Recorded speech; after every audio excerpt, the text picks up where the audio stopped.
Солтүстік Қазақстан облысы Аққайың ауданы Смирнов ауылындағы мұнай үйлер жұмыспен қамту 2020 бағдарламасының 3 бағыты бойынша салынған. Өткен жылдың желтоқсан айында салтанатты түрде бұл баспаналардың кілті иелеріне табысталды. Ксения Мамлютова мемлекеттік бағдарлама арқылы жетім бала ретінде кезекке тұрып, әрең дегенде баспанаға қол жеткізген. Бірақ қуанышы көпке созылмағандығын айтады.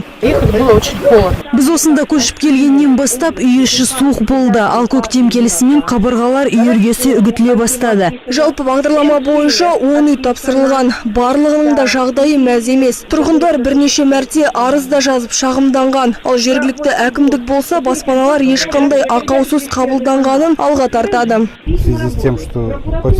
Көктем келісімен үйлердің кем-кетік жерлерін жөндеуге тура келді. Келісімшарт бойынша баспаналарға 2 жыл кепілдік берілген. Осы кепілдік аясында мердігер компания өз жұмыстарын аяқтайды. Мердігер компания маусым айының басында үйлердің кем-кетік жерлерін жасап бергелі отыр. Ал тұрғындар болса бастапқыда сапасыз салынған үйге жөндеу жұмыстарын жүргізгенімен одан өзгерер еш нәрсе бола қоймас дейді.